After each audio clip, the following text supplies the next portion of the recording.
It's the morning star drive 117.8. You soaring up with sky, now's the time, don't delay. I'm sitting in my ride and it's time to fly. So let's realign, just listen and fill your mind. I'm burning with desire and the passion. Nobody can stop me when I'm like this. I got my head in the zone, you know. I'm on the morning star drive, you know. Hey guys, how's it going? It's Tuesday, March 1st, and this is the Morning Star Drive on 117.8. We're on YouTube, so make sure to subscribe, follow us on SoundCloud, and make sure to support us on Patreon. So what is happening on this wonderful Tuesday? We've got some coronavirus updates, current news from around the world, looking into the book of Corinthians, and thoughts of the week on ministry. All right, everyone, how are you doing today? It is a wonderful Tuesday. Hope you guys are enjoying it. It is the beginning of a new month. It is March. And of course, March is the month we have two very, well, not two. Well, yes, we do. We have two very meaningful days. And of course, I believe it's March 14th and 17th. That's Pastor Joan's birthday on the 14th. And then, I'm sorry, 13th and 16th, my bad. 13th is Pastor Joan's birthday, and then also 16th is Sunstein's birthday, plus it's the Rapture Day too. So it is a time for us to really get ourselves to prepare our hearts and our minds to be ready for 316. It's going to be the 7th anniversary, which is quite wild. We're already 7 years after the rapture happened. So I'm just like, wow, that's pretty intense. So I hope that all of us will really get our hearts and our minds ready for that day. And I hope you guys are just enjoying the beginning of this week. Thankful that you guys are joined us here on the Morning Star Drive. So keep liking and commenting. Want to hear from you guys and see how you're doing. Of course, most importantly, let's build the community. More than just a podcast, let's build a community where English-speaking members of Providence can come together. We can comment and talk about, parts of the episodes and just really be able to get close to each other even more. All right, so how was your Monday, guys? For me this week, well, I had yesterday's Monday. Oh, today, last night, I finally got some team sports in. I got a couple of friends that have a floor hockey team. Yeah, not ice hockey, floor hockey, and I was able to play in that. And man, is that a tough and hard game. Let me tell you something that's really crazy about floor hockey. I'll tell you what my last experience in floor hockey was. Okay, this was my last experience in floor hockey. I think was in like 2000 and maybe 10 or 9. Right? Somewhere around that time. And I'm going to tell you this, you guys are going to freak out, but I'll tell you how hard it is to play floor hockey. Your shift is about 1 minute and you're done. But let me tell you this one thing. The last time I played floor hockey, which is like 10, 15 years ago, someone died on the floor. And I'm not lying, like physically died. He was a marathon runner playing. All of a sudden, he drops to the ground. He wets his pants. Ambulance comes, and they deemed that he passed away and he died. So, for me, it's pretty traumatizing. The last time I played, someone actually died on the floor. This time, no one died. So, it was a much better experience than it was before. But wow, I think I've never been so shocked. I think at that time I must have been like around 15 years ago, right? That means I was like early 30s. No, sorry. Late 20s. What am I saying? Late 20s. And that was it was in a church gymnasium. But, this is much different than all these other different things. But just want to let you guys know that, why do I even want to let you know? But either way, how sad is that my story is someone died? Yes, come on, guys, let's all cheer up. Yeah, by the way, someone died before. I'm like, yeah, but that's probably not the best thing to talk about right now. But yeah, that was the last time I had that experience. And thankfully, this is a league season, and I hopefully I'm hoping that no like serious injuries are happening in this type of league. But it's very fun, co-ed, and there has to be a girl on the floor every single time, so that's kind of cool too. But I enjoyed it more than anything else, so I had a great time. Guess what's happening for the Thursday? This is something that's really kind of cool. Back in August, I had like a 30-day extension for my visa in Malaysia. And for about 28 days, I made 40 different videos, which are all being made every week right now on my Espresso with Sky channel. I'm listening to these videos and I'm being shocked by them. I'm like, wow, I must have been somewhere else when I was making these videos. Because when I'm listening, I'm like, wow, man, the words are deep. Like what Sunseem talks about, like I can think about this. This was like 6-7 months ago, and I can't even remember what I talked about. I was editing, going over the feedback and editing of the new videos coming on Thursday about the 3 temptations of Christ. And it is so deep, guys. I was really shocked how deep it is. Like, I'm not saying I'm deep because all of it is research from Sunseem's word about what Sunseem talked about. What were the 3 temptations of Christ and what does it mean for us today? And when I listened to it, guys, I was like, wow, okay, this is really deep. So guys, go ahead, check that out for you and your newcomers. It's about the 3 temptations of Christ and the 3 temptations in life that we go through, but it's really, really good. So go ahead and make sure you check that one out. Yeah, man, I can't believe I did 40 videos in 28 days, and like it was so intense that I don't remember anything, but when I listened to it yesterday, I was like, wow, it's really, really intense. Either way, so go ahead, check out for this week. Remember last Sunday edition too. Last Sunday edition we had the artist series, and that artist series, we had Aaron Aubrey from the US doing parkour and tricking, which is like flips, like going out in the streets doing flips and tricks. You know, it's crazy. It's like gymnastics everywhere. He's learning this. It's a great interview. You get to see the video of him doing the tricks. So it's pretty intense and amazing. Super fun. I love this interview, this artist series. Hope you guys really enjoy it too. So make sure you check out this week's Sunday edition. All right. So let's get this show started on the road with some music from member artists from around the world. And we're going to start off on this amazing Tuesday with Diawings from Korea. Their latest single is On the Right Track. Hope you guys really like, these guys are so good. They're putting money in to produce these tracks. And I hope it's something that we can support through our prayers or financially or whatever it is. Like when I go to Korea, I'm definitely going to be supporting them as much as I can because I really, really love what they do. And they're doing it properly. They got the music videos, dance videos, everything. Go to their YouTube channel, Diawings. Man, they have dance videos there. So I think it's really cool that they're doing this too. And of course, second song is going to be Rapture Collective from Australia with All My Thanks and Love. And last but not least, we have Renee Lai from Taiwan with a cover from The Greatest Showman soundtrack. And that song is A Million Dreams.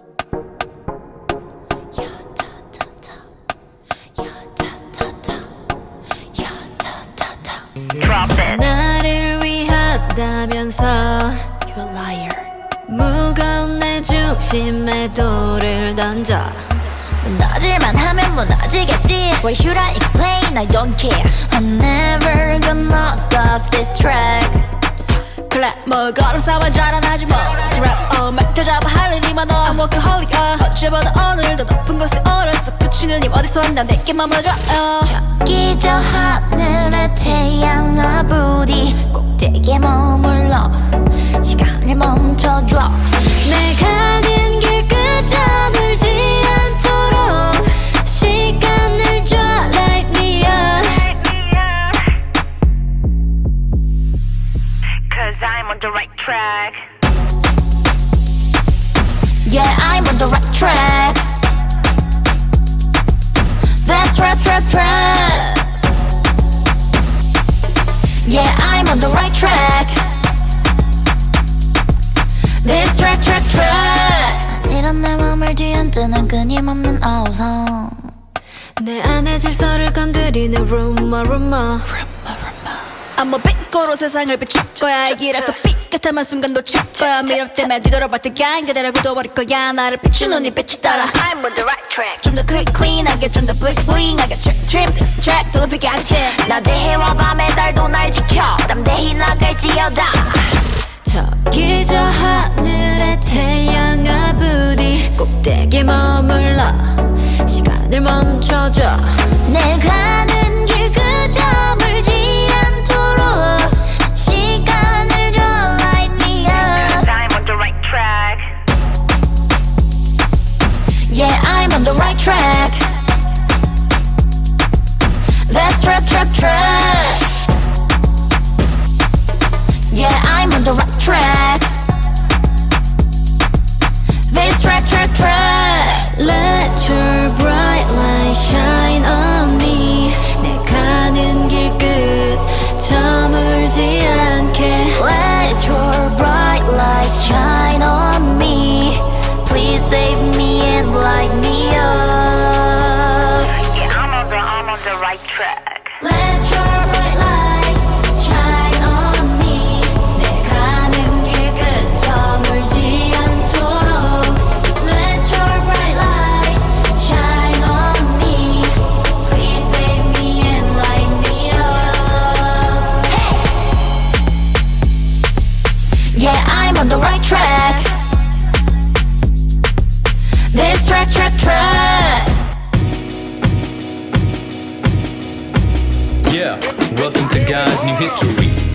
Revelation, the Bible no longer a mystery. Saving lives, taking action, what a wonderful destiny. Working tirelessly and we can become heavenly. All I ever wanted for you is to see we can become one with the Trinity. A condition was set by His highest. Confess and pray, create a new mindset. If you follow until the end, I promise you, you will surely realize God's divineness. He's divine, yo. Alpha and Omega, He's divine. Yeah. So let's reflect on the past. You gotta look deeply at the things God has done. Salvation at the highest has been granted. That's a blessing of blessings, the Lord's mandate. Spring water the hills faster than a band-aid. COVID safe cause His eyes was on us like a magnet. Got the seal on our foreheads, yet they can't do nothing.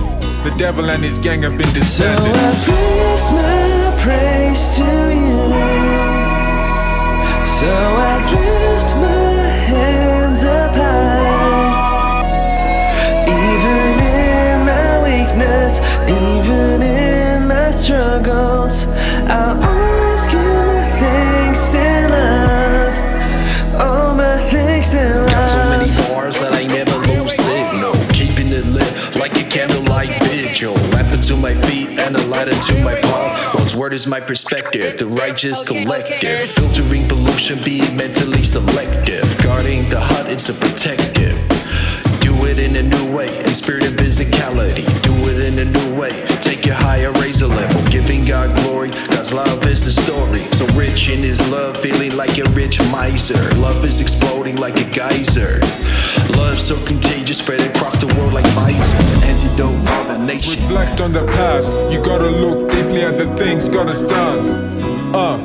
Salvation at the highest has been granted. That's a blessing of blessings, the Lord's mandate. Spring water the hills faster than a band-aid. COVID safe cause His eyes was on us like a magnet. Got the seal on our foreheads, yet they can't do nothing. The devil and his gang have been disbanded. So I raise my praise to you. So I lift my hands up high. Even in my weakness, even in my struggles, I'll always give my thanks and love. All my thanks and love. Okay.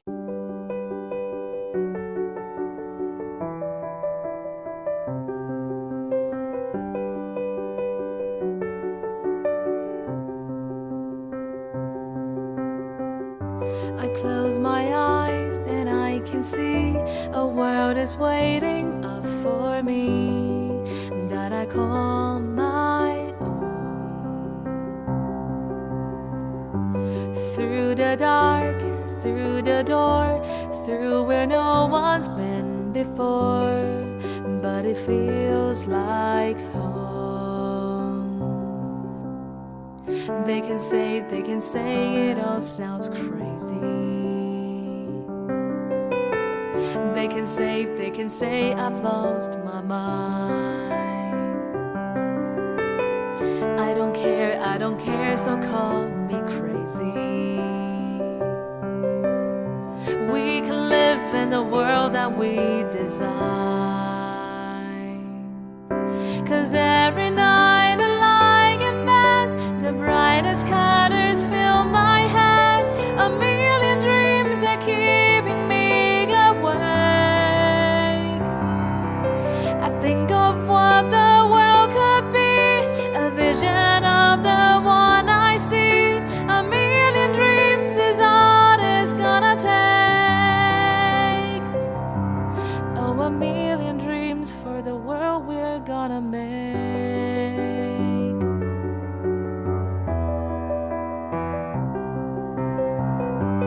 There's a house we can build.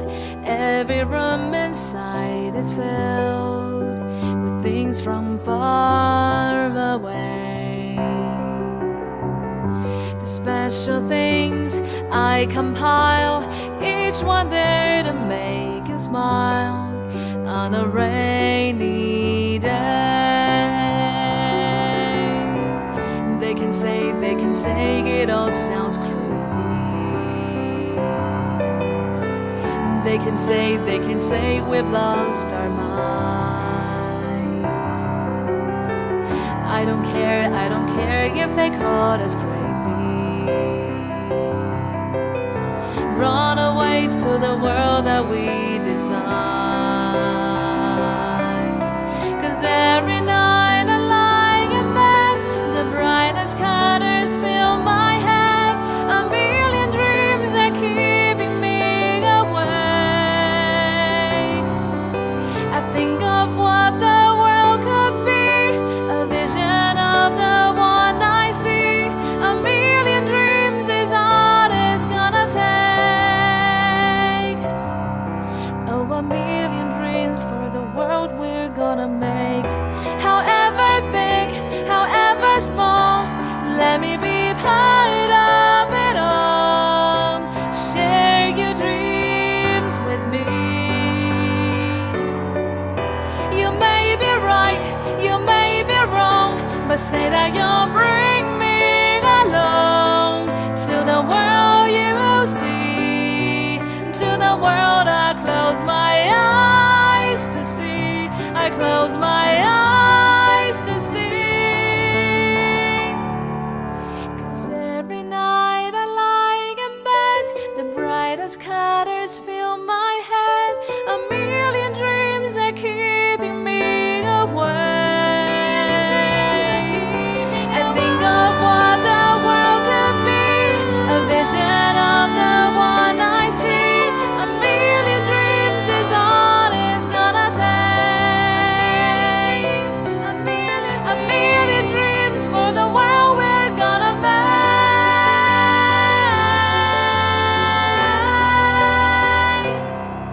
For the world we're gonna make.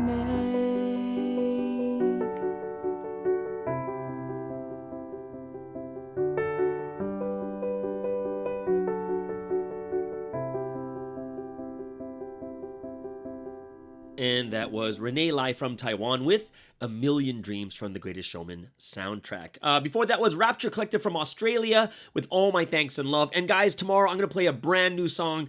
It's going to be awesome. So think about this. Rapture Collective, I don't know. To me, it's like a group like New Edition. I'm not sure if you guys grew up with New Edition. That's like Bobby Brown, Ralph Tresvant, Belle Biv DeVoe. These guys were like a really hot group. And then what happened was later they all went solo. But it looks like Rapture Collective, we great song they did for GGG last year in October, right? And then one of them is also a rapper on their own. It was Daniel Patterson, MC One Love. So we heard his song. And then now we have another single coming out. It's going to be tomorrow from Julius. He's also another member of Rapture Collective, and he's got a single that's coming out too. So I'm super excited about this one. So guys, really look forward to that also. And of course, feature artist of the day is Dia Wings from Korea with On the Right Track. Make sure you check out them on Spotify and also check them out on their YouTube channels. One is their official one, and one is like got their dance videos and stuff like that too. And they are doing it the right way. So go ahead and make sure you check them out and support them. Okay, so let's get into news going on around the world. And of course, just dominating all headlines is the Ukraine-Russia war. Yes, we're in war right now. It's 2022 and war is happening. So it is quite intense. If you think about this, like we're in a pandemic, and then just as the pandemic is dying down, war erupts, okay? And it's involving the West, like America, Canada, all of Europe too, and it's Russia, China. So we got to pray that this doesn't turn into a world war, all right? Now, before we get into that, first let's go into the coronavirus updates for today. Globally, since the very beginning of the pandemic, there have been 436.4 million cases with over 5.97 million deaths, and the mortality rate's down to 1.36%. Top 5 countries going by daily death rates: Russia, 769 deaths with 116,000 cases.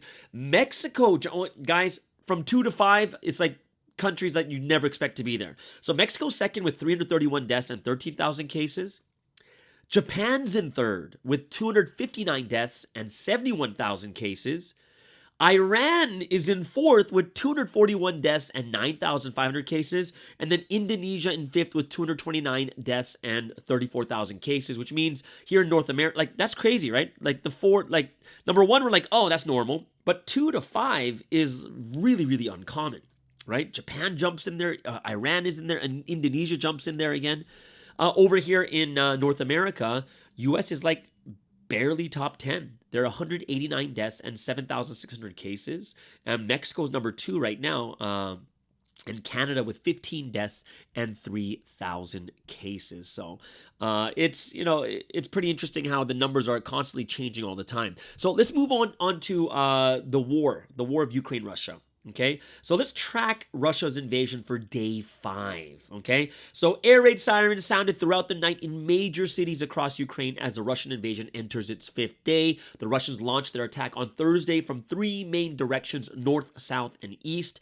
Dozens of targets have been struck as Russian troops have poured into Ukraine. Now, Kyiv is the capital city, and Russian forces arrived near Obolon on the outskirts of Kyiv on Friday, but so far have not advanced into the center of the capital. The Ukrainian military says Russian troops have repeatedly tried to storm the outskirts of the capital without success. Russian forces now control a narrow path across the Dnieper River into the east of Kyiv, according to the Institute for the Study of War, and Russian airborne and special force troops are reported to be involved in urban clashes in northwestern Kyiv, but mechanized forces such as tanks and armored vehicles are not yet in the capital.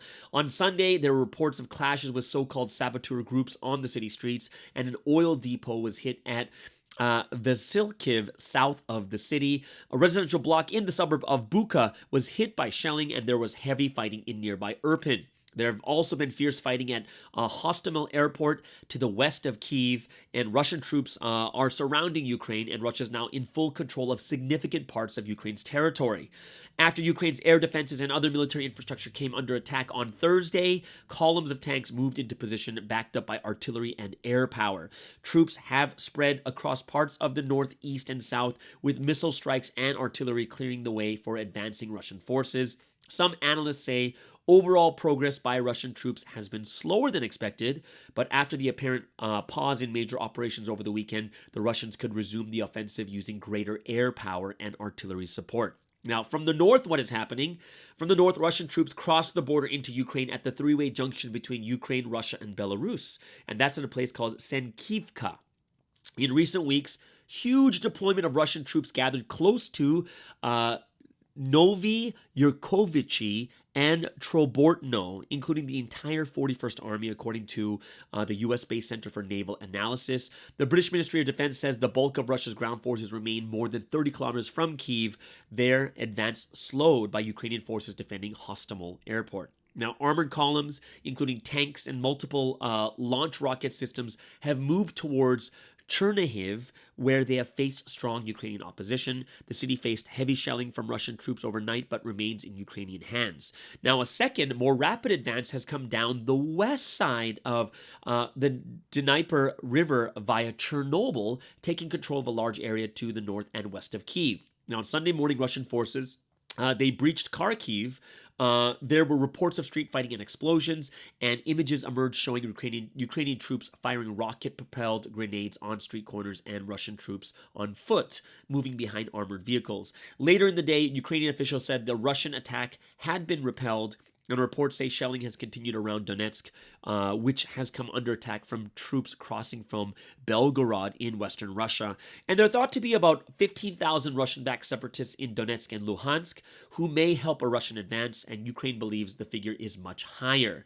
Now, fighting also has continued around Sumy. Russian forces have made a rapid advance from Crimea, moving northeast and northwest. To the northeast, there's been heavy fighting around Mariupol, a major port, and on Sunday, Russian forces pushed slowly towards Zaporizhzhia and east along the Sea of Azov, coast towards Mariupol. The port city of Berdansk is said to have fallen to Russian troops. An advance from Mariupol to the east would create a land bridge between Crimea and territory held by pro-Russian separatists in Donetsk and Luhansk.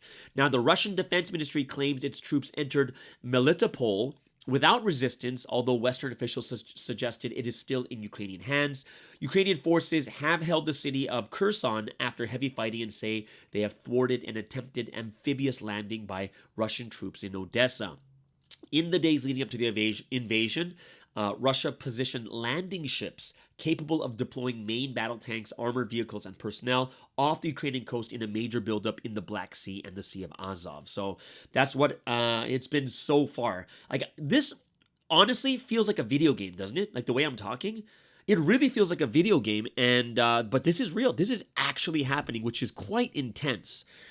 Just for me hearing all these things happening, it is really intense that this is really happening in the world right now. We're in war, right? Oh my gosh, it's something really, really interesting. What else is happening is so far with in the Ukraine now, over 500,000 people have fled, right, as the fighting rages on. So more than 500,000 people have fled their homes to escape the war in Ukraine, the UN says, as heavy fighting continues across the country. Major cities including Kyiv, Kharkiv, Chernihiv remain under attack from Russian forces, and a government official said dozens of civilians were killed in Kharkiv as shelling continued into the morning. On the northern border with Belarus, Ukrainian and Russian officials are meeting for talks for the first time. Hopes for a breakthrough are slim, but Ukrainian President Vladimir Zelensky said there was a small chance to end the war. The UN human rights chief said millions of civilians were being forced to huddle in makeshift bomb shelters such as underground rail stations to escape explosions. Now, since the invasion began on Thursday, they've recorded 102 civilian deaths, including 7 children, and more than 300 injured. However, the real figures are considerably higher, they said. In the capital of Kyiv, the bulk of Russian forces are about 30 kilometers outside the north of the city, slowed by fierce Ukrainian resistance, according to the UK Ministry of Defense. But street-level fighting continues in several parts of the city, despite the danger. A 2-day curfew has been lifted, with residents emerging from underground shelters to buy food and gather supplies. As the Ukrainian delegation arrived for talks near the Belarusian border, President Zelensky gave a speech to the nation saying that 16 children had been killed in the 4 days since the invasion began, and he implored Russian troops to lay down their weapons and leave the country. And he called on the European Union to make Ukraine a member immediately, and there is speculation that troops from Belarus could join the fight on the side of Russia, to which it is closely aligned. Reports in U.S. media and Ukrainian news outlet the Kyiv Independent suggest that a troop deployment is possible as soon as Monday. Belarus has acted as a springboard for Russian troops since the invasion began. Its government voted on Sunday to renounce its non-nuclear status, paving the way for Russia to potentially stage nuclear weapons there. Western nations have continued to levy sanctions and coordinate non-military action against Russia, and Russia's currency, the ruble, slumped by 30% against the US dollar in early trading on Monday, a record low prompted by Western financial sanctions. Russia's central bank more than doubled its interest rate, bringing it to 20% in response. Human rights group Amnesty International has also accused Russia of indiscriminate use of weaponry on populated areas, something it said could constitute a war crime. And on Monday, Lithuania's government said it would ask prosecutors on the International Criminal Court, the ICC, in The Hague to investigate war crimes and crimes against humanity in Ukraine. So it is intense right now. You guys just turn your TVs on. You're going to see all the footage of what is happening with this war. And if it continues, like, there was threat yesterday about, the nuclear deterrent. This could turn into another world war. And this might not seem scary to us all the way halfway across the world, but this could actually turn into another world war, because on Russia's side is India and China, which is the 2 largest countries in the world, right? They're the ones not saying anything against Russia. And so then now you have this, that side with China and India. And then on the Western allies is Europe and America, Canada, and them too, right? And the rest of the countries, for them to help, it's very difficult if their countries' economies are doing really bad and such. They don't have much of a military. But this could be another world war. And that's something that we have to really, really pray about more than anything else. All right. So that is the world news that's going on right now. Let's get into some sporting news. And this has everything to do with Russia and Ukraine. In soccer, Russia has been banned from all international soccer competitions until further notice amid its invasion of Ukraine. FIFA and UEFA announced on Monday. Suspension means Russia will not partake in the World Cup qualifying, which basically means they're not going to the World Cup in Qatar. That's this year, and Russia will also not be involved in this summer's European Women's Championship, which includes all clubs and teams, right, national and club level.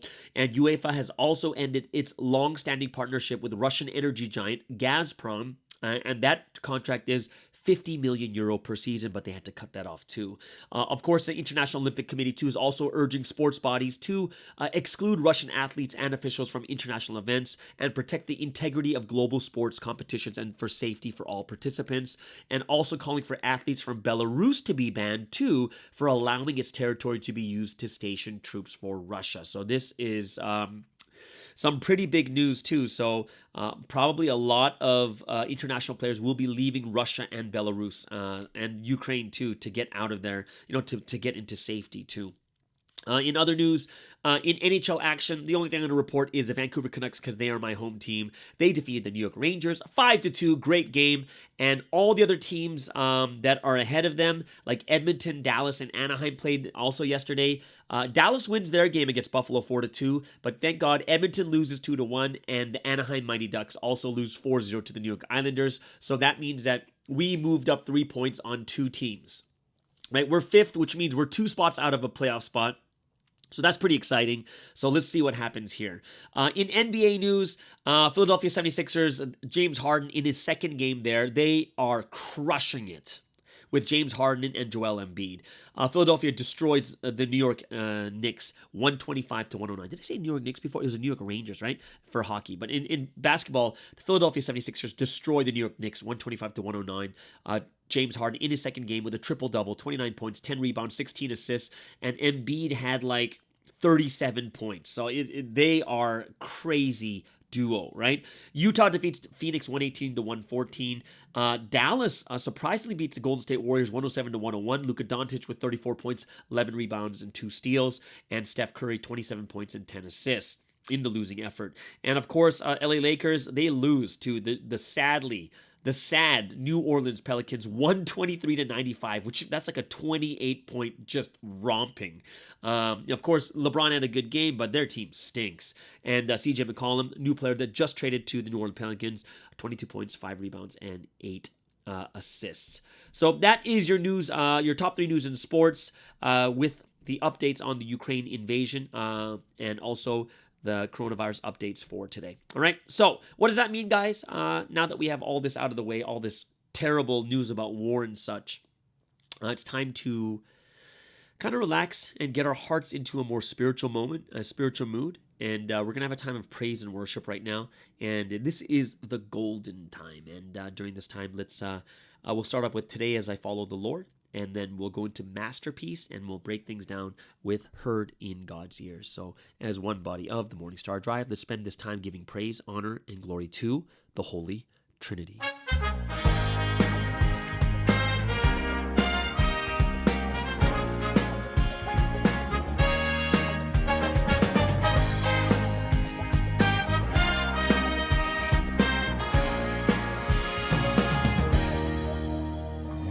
Following the Lord again today, never changing, I have walked this path.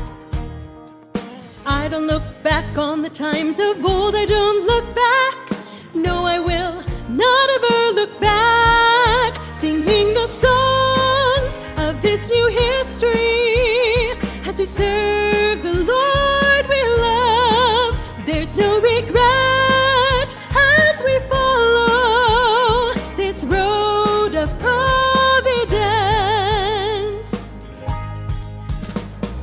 History goes round and round again. Providence, history repeats again. There's only a thick cloud of grief in the times of old. All that's left is a cloud of grief. The trumpet call of this new history as we think about the Lord. There's no regret as we proclaim and shout out the word.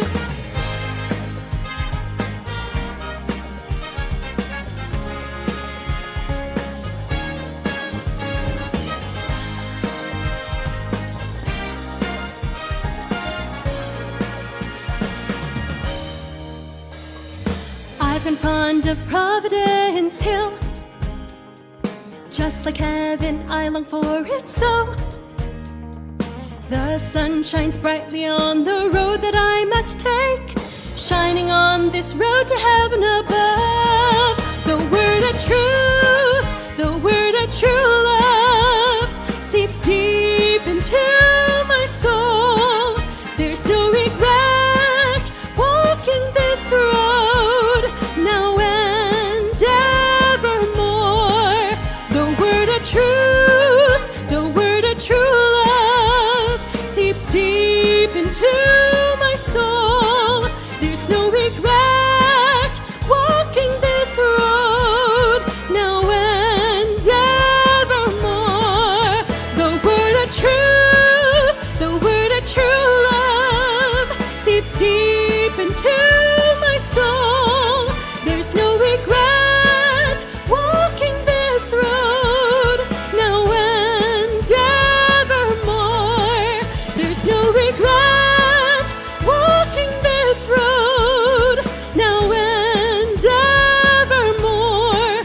There's no regret walking this road now and evermore.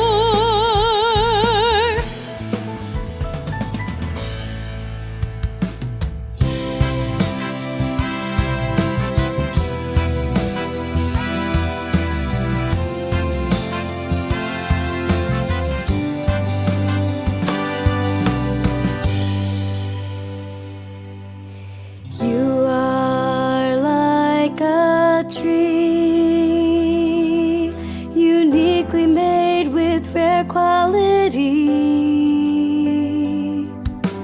Thoughts are your roots, foundation of every action you do. Christ is the rock, rooted deep in Him, you will never fall.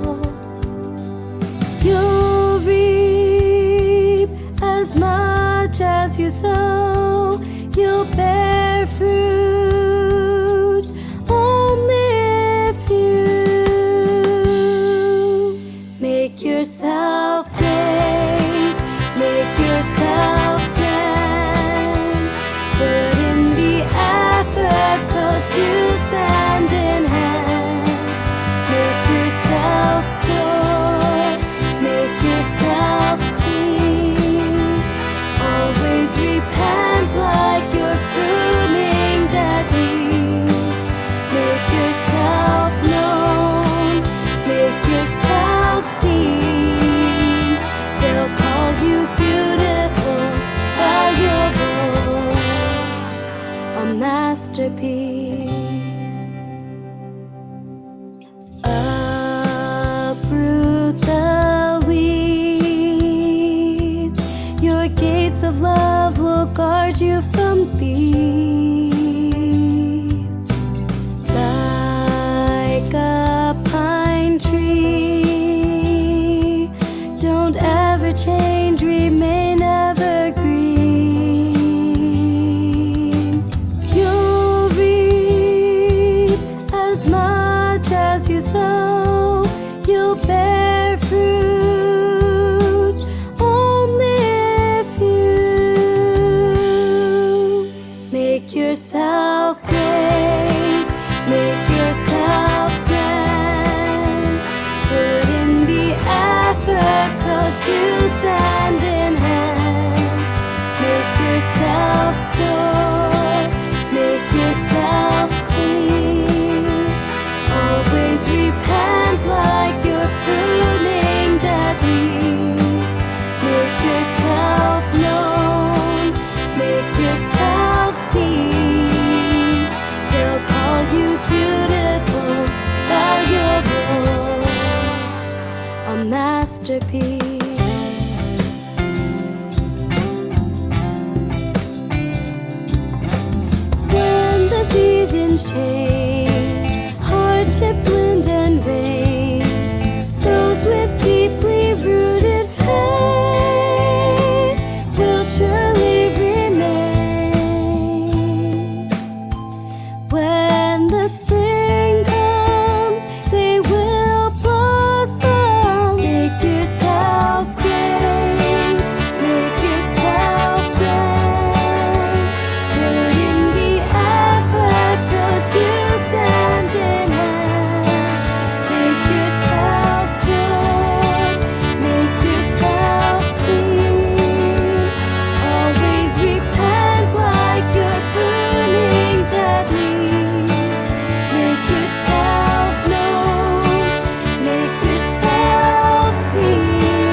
a glorious work of art, God's masterpiece.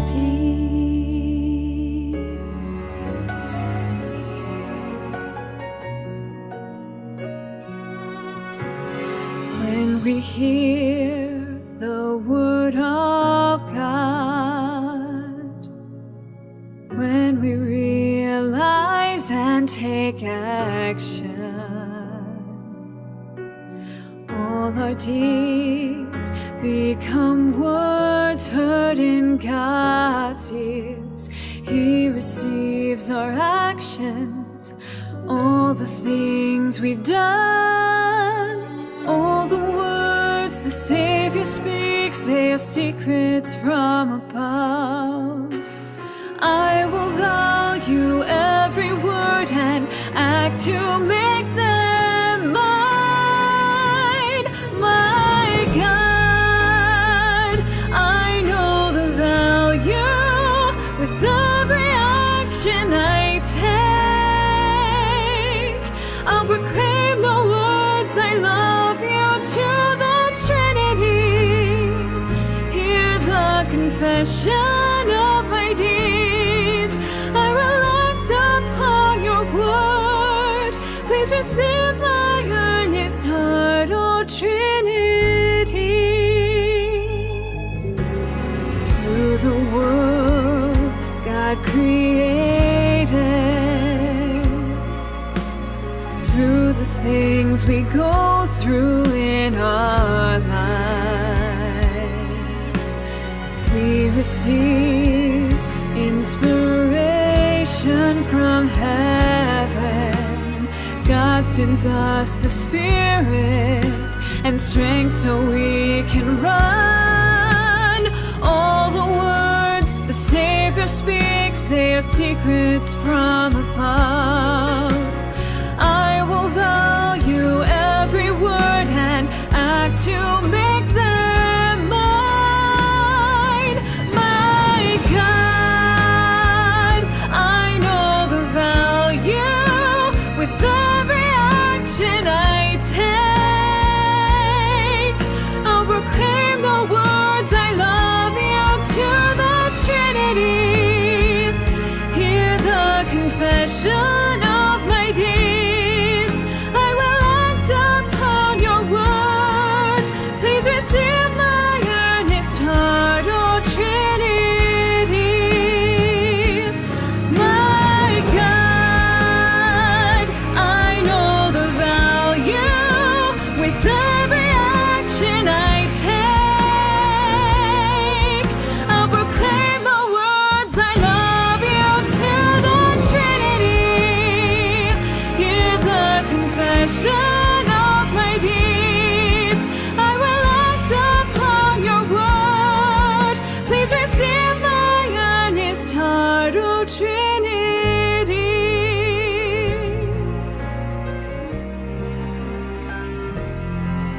Oh God, receive my love. May my actions be the words that reach your ears.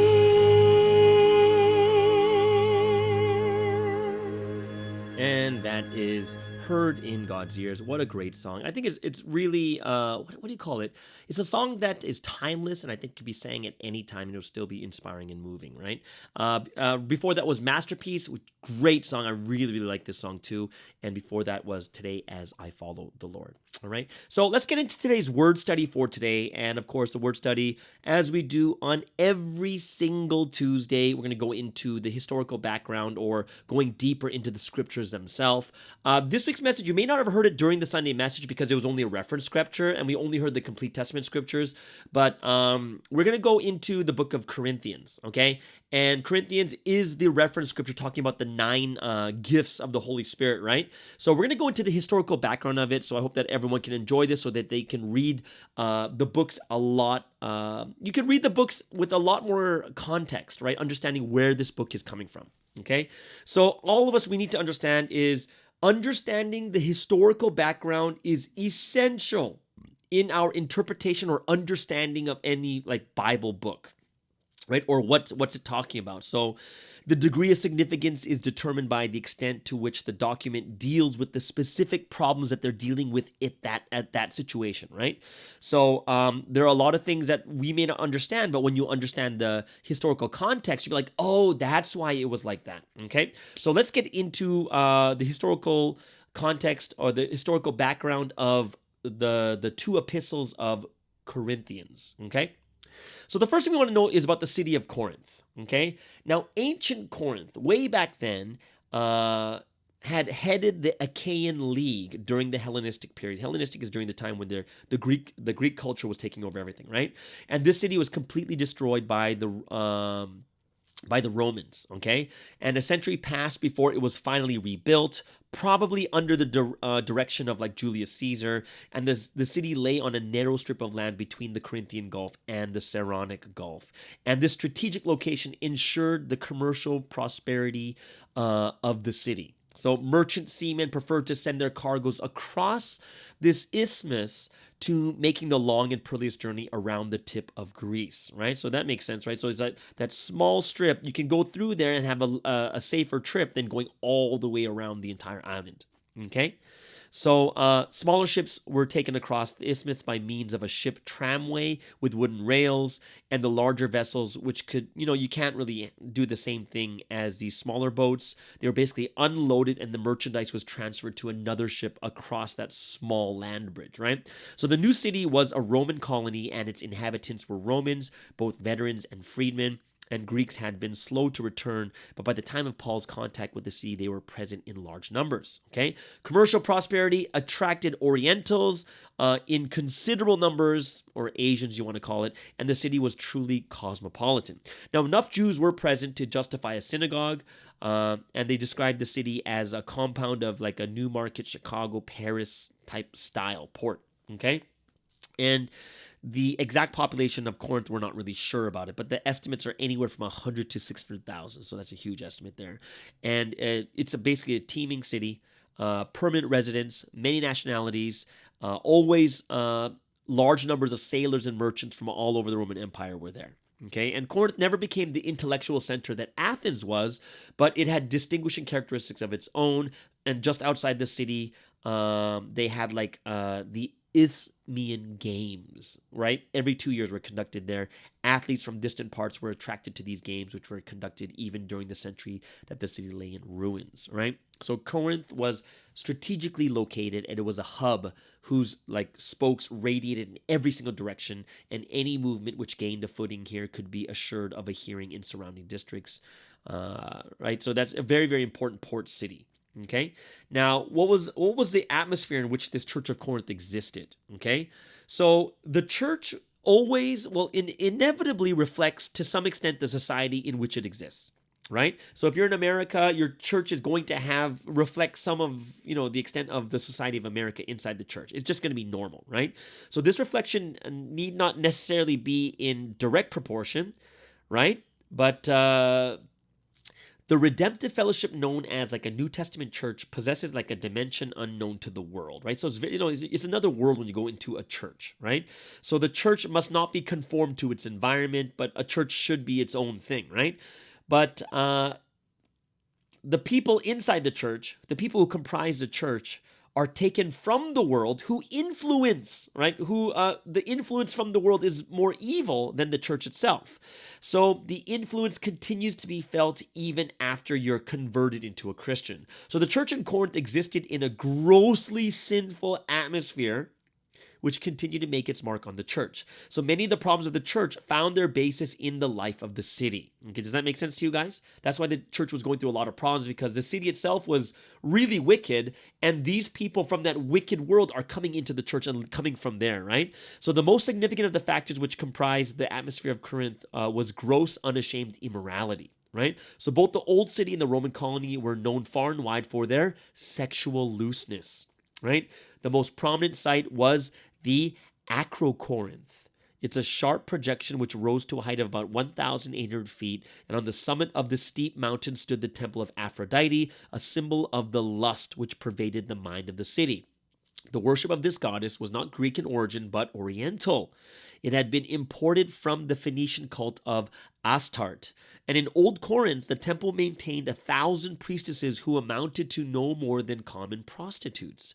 So it's not certain that the 1,000 priestesses were maintained in the temple of rebuilt Corinth, but the gross immorality continued as before, and the attitude of the city toward immorality involved no condemnation whatsoever, and on the contrary, it was considered to be a normal part of life. So this same loose attitude was often reflected inside the church. The case of incest and the question about the Christian view of marriage had their roots in the immoral mind coming from that city. And most of the members of the church were Gentiles, and the strict morality characteristic of the Jews was foreign to them. So they found it difficult to understand that what they once considered virtue is now considered sin, right? Can you imagine that? That your whole life you thought that this sexual looseness was a normal thing that everyone should be doing, but all of a sudden it's like, nope, you can't do this anymore. And it sounds like kind of like even in Providence, what's happening today is, wait, the world is like this, so why can't we be like this kind of thing, right? So another thing about this city is idolatry. So another feature of this city, which that's closely linked to its immorality, was idolatry. So in addition to the temple of Aphrodite, there were numerous others, and the worship in these temples was popular among the residents. So these idol temples played a significant role in both economic and social life. The economic factor arose from the practice of sacrificing animals to the idols. And some of the meat sacrificed was consumed in the sacrifice, and some of it was eaten by the priests, and some of it was sold in the markets of the city. So accurate identification of this meat was often impossible. You wouldn't know if it came from the sacrifice or not. And a customer would have no way of knowing whether his meat had come from the altar or some pagan temple. So when a citizen went to dine with a friend, there was no way of knowing whether the meat was served him had come from the worship of an idol. So the church in Corinth had a great problem at this point. Some felt that there was no harm in eating this meat that had been sacrificed to idols, while others felt that they were participating in idolatry when they did it. So on the more distinctly social side, there was the problem of whether to attend feasts given in the idol temples. So these feasts were outstanding social events, and many of the converted Gentiles continued to receive invitations. So could they in good faith attend on the assurance that an idol was nothing and that they were simply maintaining normal social intercourse? So these problems were acute for the Corinthian converts. It was only to these people, right? And Paul's answers continue to be helpful today for the Christian who is struggling with some questionable practices. So the factions which existed inside the church of Corinth are explained by the fictitious spirit of the actual city itself. So the population consisted of Romans, Greeks, Orientals, and men of adventure from all over the world, and the absence of an established aristocracy tended to make the people democratic and intolerant of control. So this independent spirit carried over into the church, and there was displayed the tendency for each member to line up behind his favorite leader in competition with all others. So this fictitious spirit was also revealed in the attempt of women to be as independent as possible in the congregation, and in the insistence of those who with spiritual gifts on displaying them publicly without regard to the edification of the church. Okay, so although there is little direct reflection in 1 Corinthians, this Oriental mysterious religions were finding adherents in Corinth in Paul's day, and these religious societies provided the initiated, it provided some close fellowship. Forgiveness of sins, personal salvation were promised, and the longing which these mystery religions filled was an indication of the spiritual hunger of the time. Okay, so the official worship was no longer satisfying, and something more personal was being sought, and especially popular among these mysteries was the Isis cult. Okay, one which extended religious equality to women. One of the problems of idolatry involved the question of a Christian's attendance at the religious meals of Dionysus, Serapis, and other deities, and these religious societies doubtlessly offered some degree of preparation for membership in a Christian church. Okay, so so you're talking about multiple religions from all over the place, people taking their stance because they all felt that, being controlled by one person wasn't good, or be controlled by a religion, that everyone should have their independent freedom. And that's why it causes a lot of problems. And it sounds almost like America right now too, right? So Corinth was the most prosperous city in all of Greece. And as a trading center, it ranked with Ephesus and Antioch, and commerce flowed in every direction, and there were abundant signs of wealth. However, not everyone shared in this wealth, and there was a great gulf between the rich and the poor. Slaves and freedmen were both present in large numbers, and the church in Corinth reflected the population of the city. There were contrasts in its social and financial standings, and Paul indicates, like also in Romans chapter 16, he was right, Romans he wrote while he was in Corinth, that his host was Gaius, and probably a man of some wealth, right? And this same verse indicates that Erastus was the city treasurer, and some of the church members were engaging in litigation and attending private banquets, a situation which indicated that they were men of means. They were probably pretty wealthy also. And on the other hand, although there were some members who possessed both money and position, the majority of the believers came from the lower social classes. So you can see that this could be a big problem too. And another factor from the atmosphere of Corinth which made its impact upon the church was the intellectual climate. Like there's difficulty involved in classifying the climate because it consisted of many diverse elements, right? So this is like a total amalgamation of like Romans and Greeks and Oriental lifestyle, right? And it was this time, you got to think about it's just all a hodgepodge of so much mix up there. And even though Corinth was not the intellectual center that Athens was, the Greek mind was still felt there. So in Athens, Paul had been ridiculed because of his preaching of the resurrection, and the Greeks considered matter evil and spirit good. Consequently, they held that a resurrection of the body was repugnant. Okay? So Corinth retained enough of this Greek outlook to view the doctrines of the resurrection and the potential goodness of the body during this life with suspicion. So the one great doctrinal passage in 1 Corinthians, which is chapter 15, that's all about resurrection. This chapter 15 was elicited because of the Corinthians' difficulty with the resurrection, right? So that's why you'll see 1 Corinthians chapter 15 is huge resurrection chapter, right? That we use all the time.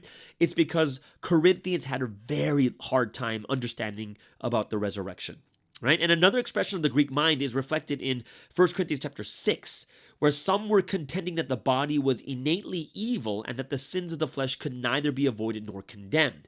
So Paul had to counter with the Christian teaching of the dignity of the body, right? So that's something that's really important for us to understand too. So then, what is Paul's relation to the church in Corinth? Well, he had his first visit to Corinth in his second missionary journey, right? And his previous experience in the cities of Greece had given him little basis to anticipate a warm reception in Corinth. But in Philippi, he had been illegally beaten and thrown into prison, and his labors in Thessalonica were fruitful, but the Jews soon stirred up a mob in opposition to him. From there, he traveled to Berea, a city in which the Jews were quite receptive to his message. However, the Jews of Thessalonica did not waste much time in following Paul and inciting the crowds against him. Now, the next stop on the apostles' missionary itinerary found him in Athens, and the intellectual center of Greece, right? And his preaching bore some fruit, but it also precipitated scorn from the sophisticated Athenians. When Paul left Athens to make the short journey down to Corinth, he approached the teeming city aware of its notorious reputation, and the very name of the city suggested immorality and corruption. That's how everyone knew Corinth, okay? So Corinth was proud, busy, and somewhat intellectual, and it's understandable that Paul confessed that he approached the city in weakness, fear, and in much trembling, as he says in 1 Corinthians chapter 2, verse 3. So Paul became acquainted with Aquila and Priscilla, a Jewish couple who had recently been expelled from Rome at the command of the Emperor Claudius. Now he found lodging with these new friends, and they worked together both in the Christian enterprise and in the trade of tent making. So after making tents all week, Paul attended services in the synagogue every Sabbath and there persuaded Jews and Jews and Greeks. Okay? So Silas and Timothy arrived from Thessalonica and greatly encouraged Paul with the message that his converts were standing firm in the faith. And this news doubtlessly strengthened him for the task at hand, and soon the opposition which Paul had experienced in other cities arose in Corinth, and the Jews opposed him and reviled his message. Now, consequently, he left the synagogue and turned to the Gentiles with the message of God's redemptive love revealed in Christ. And another base of operations was found just next door to the synagogue in the home of Titus Justus. Now, such a location and certainly a source of irritation to the Jews, but it afforded the advantage of being convenient for the Gentiles who had attached themselves to the synagogue. So the greater part of Paul's converts apparently came from this group. and they were attracted by the superior moral and pure monotheism of the Jews, but they couldn't accept the narrow Jewish nationalism and such ritual practices like circumcision. Okay, so many of these people opened their hearts to the message of Christ. So Paul's ministry in Corinth was fruitful and extended, and he remained there for longer than he had previously done in any other city, and he stayed there for 18 months. So when Paul left Corinth, he quickly concluded his second missionary journey, right? And then Apollos later arrived in Corinth and assumed the responsibilities of leadership. He was a brilliant Alexandrian Jew who had recently ministered in Ephesus, and during his stay there, Aquila and Priscilla had given him a more accurate knowledge of the way of the Lord, and he knew the Old Testament scriptures thoroughly and was an eloquent speaker. So his ministry in Corinth was effective, and although there was no fundamental difference in the content of his message, there was obviously a marked difference in presentation. So the difference was sufficient to create a certain partisanship within the membership of the church. Okay, so in the meantime, Paul's third missionary journey had taken him to Ephesus, and he labored there for 3 years. And this was a scene of his most extended recorded ministry. So his responsibilities in Ephesus and the surrounding districts were pressing. However, he maintained a vital interest in the work in Corinth.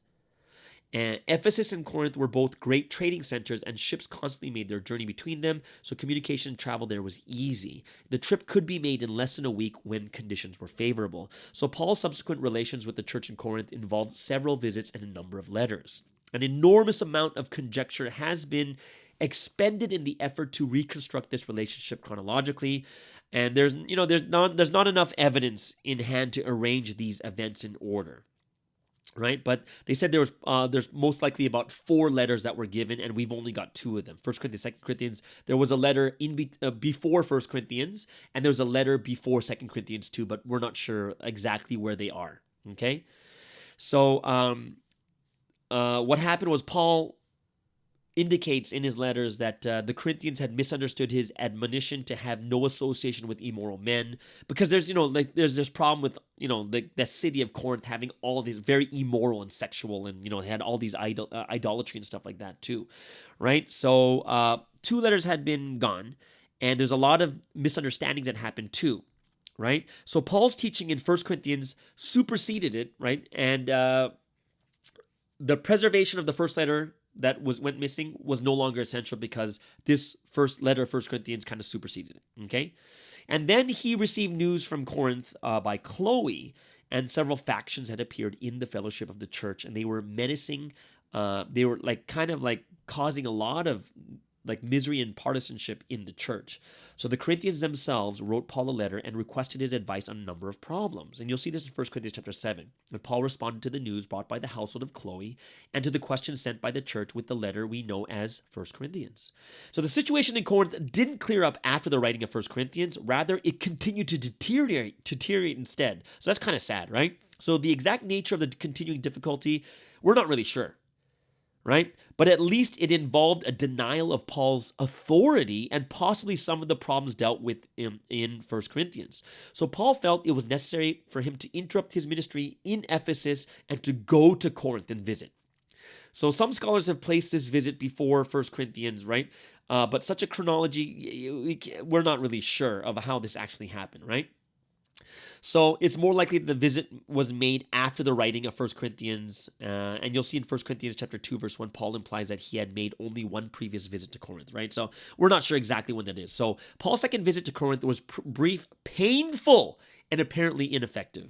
So the situation was not corrected, and Paul's return to Ephesus, he felt the necessity of writing a severe letter of rebuke. And this, right? And the writing of this letter caused Paul considerable agony, and some scholars have felt that 2 Corinthians 10 through 13 is part of his severe letter. However, it is more likely that the letter was lost. So Titus was apparently commissioned to carry the letter to Corinth, returning by way of Macedonia and Troas to report to Paul. And Paul soon became so eager for news that he couldn't wait in Ephesus any longer, and he advanced to Troas hoping to intercept Titus, but then he couldn't find him there, so instead he met Titus in Macedonia, and when he met Titus, he discovered to his great joy that the situation in Corinth had improved measurably. So he immediately wrote and dispatched 2 Corinthians, and later he left Macedonia and visited Corinth for the third time, and during this third visit, he wrote the book of Romans. right? So you see, there's a lot of problems going on. And when you see the background here, it's much different than we think. And I really, really hope that these word studies help you out understanding what was the situation that was happening at that time, even for the book of Corinthians, why he's writing these things, right? But you see that the city they were living in was completely immoral. It was a terrible place to be. Okay, so that is the word study for today on the book of Corinthians, 1st and 2nd Corinthians. Hope you guys really enjoyed that more than anything else. Okay, so that means we're going to get into the song of choice for today. And today on Tuesday, I do play a Korean song and or from Koreans. And I found this group on America's Got Talent. They're called Korean Soul. They're Koreans, but they're singing in English. It's really cool. And this is one of my favorite songs when I was growing up. In high school, the song is called All My Life from Casey and JoJo. So really like a big love song that many people played at their weddings. But this is done by 4 Korean singers. It's from America's Got Talent. This is Korean Soul. I will never find another lover sweeter than you, sweeter than you. And I will never find another lover more precious than you, more precious than you. Girl, you are. 'Cause to me you're like my mother, 'cause to me you're like my father, 'cause to me you're like my sister, 'cause to me you're like my brother. You are the only one, my everything. For you this song I sing. All my life I pray for someone like you. And I thank God that I finally found you. All my life pray for someone like you. And I hope that you feel the same way too. Yes, I pray that you do love me. Oh, ever know when you smile on my face, oh, it seems to go. You're all that I ever know. When you smile, my face goes. You picked me up when I was down. And I hope that you feel the same way. Pray that you do love me. All my life, pray for someone like you. And I thank God that I finally found you. All my life, pray for someone like you. And I hope that you feel the same way. Pray that you do love me too.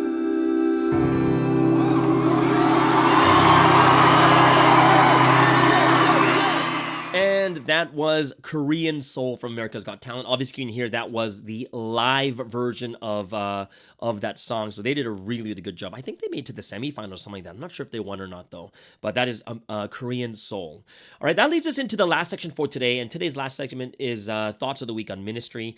And I want to ask you guys all a question, okay? Now, I want you to think about this from your own perspective. If someone, like, what do you think? What's the first thing that comes to your mind when you see someone miss pre-dawn or miss a service, like a Wednesday or Friday or Sunday, whatever it is, right? Or a meeting. What is the first thought that comes to your head? Okay. Now, I want you to keep that in your head now. And also think about to yourself, if you're not a leader, what is your leader's reaction to it? And if you are a leader, what is your reaction to it, right? Because there is a big difference between those who are leading and not leading because there's more responsibility. And often, with myself, I'm talking about myself too. And this is a lot of things I realized from looking back at my leadership and the things like, wow, we should never be these types of leaders kind of thing. Because I'm like, wow, we should, yeah, I had some really, really bad leadership in me, right? And what I notice a lot, not only in myself, but in other leaders too, is the first thought is like disappointment, or they're angry that this person didn't make it. Oh, this person's department leader, how come they didn't come to pre-dawn? Or, they should come to pre-dawn. Oh, the reason why they're having problems is because they don't come to pre-dawn. Like, what kind of reactions do people have, or their leaders have? And the one thing I found that was quite interesting is if you think, if the first thought is about disappointment or they're angry or this, then there's a problem with leadership. There's an absolute problem with leadership, right? Because think about this. Shouldn't the first thought be, are they okay? Shouldn't the first thought be, oh, I hope everything's going okay. Oh, I hope they're not sick. Let me call to see if everything is okay. Do you know what I mean? Like, shouldn't that be the first thought that comes to mind? Or is it that when you hear leaders talk about certain other leaders or other people not coming to missing one pre-dawn or even two, whatever it is, or missing a service, are they more disappointed and angry by that more than anything else? And that, I think, is a sign that we have to really think about is, what is the leadership style, right? And I think that when we want to have proper leadership, one of the big things that we have to do is we have to be those that have that mentality and mindset more than you have to follow the rules is I talked about this with another friend of mine the other day. And it was, you have to get out of the mindset that you can make people not leave Providence. Like, what does that mean? It's like, haven't you ever had it when someone leaves or has a hard time and they don't come out anymore? You think, oh, if we had better management, oh, if we did this more, oh, if we did this, and because of this, and this, oh, we could have made things, this person wouldn't have left. And the answer is, you don't know. That's true, right? If there really is free will, then in the end, it's actually, you can support and help someone towards a certain direction, but you can never make someone believe or not believe. Someone can get, haven't you guys ever seen it before too, where some people are taken care of so well, but they still leave, right? So it's like, wait a second, didn't I do everything? Oh, maybe it's me. No, the interesting thing that we have to think about to ourselves is, it's not about you making them stay or you making them leave. That's not the point, right? That's not. And that's something that you can't control. Yes, we can support them better, support them in where their mind is right now. And yes, we can push them away even more so they may never come back again. However, ultimately in the end, if there's free will, people make their choice. And this is why people shouldn't be so upset when someone doesn't realize, because it's not your choice. This is up to them and God. It's totally not up to you. You just have to make sure you teach them well. You just have to make sure they're doing okay. But in the end, it's not about what you did wrong. In the end, ultimately, it's people's decisions and choices, which means that though, if I start thinking properly that, hey, I'm here to support this person, to care and love for this person, what's going to happen is, it's not going to be like, I'm not going to be freaking out every single time something bad happens. Oh my gosh, did they come to pre-dawn? Oh my gosh, because we think to ourselves is, if they don't do this, they're going to leave. And the answer is no, it's got nothing to do with it. The mindset I always tell people is, leadership and all people here is, everything's a long-term thing. You're going to be in Providence for the next 60 years. And if you don't deal with this pre-dawn right now, it's okay. Why? Because it's 60 years. It might take you 2 or 3 years to just get yourself back into it or get a better grasp of your spiritual life. But then you still have 57 years of good prayer time. But then in our minds, we're like, oh no, it's me. I got to do and we get these really strong thoughts. And these strong thoughts, like, oh, they need to get educated. But honestly, people, in most cases, not all, in most cases, people know the right answer in most cases, right? Of course, if they're a newcomer, pretty new, that makes sense. But if you don't have anything newer or something greater, what's going to happen is they're going to be like, oh, I've heard this before. Oh, they're just all they care about is getting me back into doing pre-dawn again. No, the point is not for them to do well in pre-dawn. That's not the point. Like the point is not for them to start praying again. Like, come back to pre-dawn tomorrow. That's not the point. The point is for them to do well. Do you see the difference? Because if my whole point is just for them to start coming to pre-dawn again, the moment they come to pre-dawn, I forget about them again. It's like, okay, they're back to pre-dawn. Okay, things are back to good. I did my job. It's just a job. And they came back to pre-dawn. But if my goal is for them to do well in pre-dawn, I give them time, let them deal with it, let them understand it, be there for them, make sure that they have someone to talk to, right? Making sure everything's okay, not just sitting there like every single time saying, come back to pre-dawn, come back to pre-dawn. If you come back to pre-dawn, everything will be fine. And the answer is no. It's not going to work like that anymore. What we have to realize is, when it comes to how we take care of people and how we understand and like the relationships that we have, I'm gonna add something in. This is why I think head leaders, when we get trained well enough, we shouldn't be doing it for three years. There's no way 3 years should be the minimum term. 3 years is way too short. 3 years is not even enough time to get to know everyone there, to start working with them well. That's like just the beginning stage.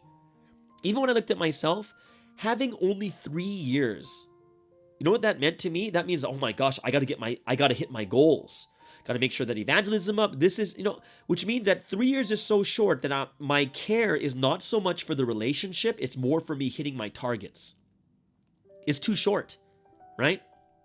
That I'm not thinking about, people are gonna be upset about this, and this, but I gotta fulfill this goal for me to be a good head leader. But when you look at Christianity, head leaders are there for 20 years, which means they're there for the long term. They're going to live there. They're going to get to know each other really well, which means that they're spending the first 3 years just getting to know each other, getting to understand who they are, becoming close, becoming people who can work together really well. I don't even think 5 years is long. It's not. Those are really, really short times. And I think that, we have to start changing our mindsets to very long-term thinking. Because if they miss pre-dawn once, if you're thinking short-term, you're nervous. And if you think short-term, oh my gosh, what's happening to them? I wonder what's happening to them, their life in spiritual, whatever it is. And the answer is, man, that's way too short-term. This history and how we live in this history, we're going to be here for decades and dozens of decades. People here since SS, they're going to be here for like 80 years. If you're an SS, there is no rush. There is no, oh my gosh, I missed one, so I'm a terrible person. No, you're not. Our mind has to change, and people are going to make mistakes. And sometimes people are going to take even years to get themselves into a good position. It'll take years for some people, which means what? If it's going to take years, then why are we pushing so much? You think I'm depressed? Oh my God. Oh. It's the mentality perspective of a leader or yourself and how you look at yourself. What is your expectations? Think small, think low. Why? The moment you think really quick and fast, then what happens? Then you're just going to constantly be disappointed about yourself. Constantly disappointed. Oh my gosh, what did I do? Oh, why am I like this? You got to change that. We really do. And I hope that once we change this, we're not going to freak out about everything. If someone misses, fine. If they even miss a week, what does that mean? Does that mean they left Providence? No, it had nothing to do with that. We have to really get ourselves into that mindset where we're in this long marathon together. And just like me, when I have my really, really close friends, guess what? They make mistakes, and it's okay. Why? Because we're in it for the long haul. Our friendship is bigger than that one mistake. Our friendship is bigger than all those other things happening. And once we realize this, then we're going to be able to have a much more loving and caring church, right? Where you can start to see those signs. If you're freaking out about one person missing one pre-dawn, that is not a good sign, right? If you're freaking out about yourself, it's not a good sign. Yes, you're like, okay, come on, I could do better tomorrow, but don't freak out, right? And if you see your leaders freaking out, you'll understand, they're thinking very short term. It doesn't mean they're bad. It just means the perception needs to be changed a bit. We're here for 80 years, guys. Even for me, like, I don't think, like, the average person dies in Canada at, like, 84. Like, for a guy, 83, 84 years old. And for me, I think I'll live to about at least 90-something, right? Which means even for me right now, that's still another 50 years. 50 years. That is not a short amount of time. And that gives me my space to grow at my level and at my own speed. All right? And we can allow others to grow at their own speed too. Some are fast, some are slow, and it's okay. All right? So those are the thoughts of the week on ministry and like church culture that I was having, and hope you guys really enjoyed that more than anything else. Everyone, have an amazing and awesome day, and we'll see you guys again tomorrow on the Morning Star Drive on 117.8. It's the Morning Star Drive 117.8. You soaring up with sky, now's the time, don't delay. I'm sitting in my ride and it's time to fly. So let's realign, just listen and feel your mind. I'm burning with desire and the passion. Nobody can stop me when I'm like this. I got my head in the zone.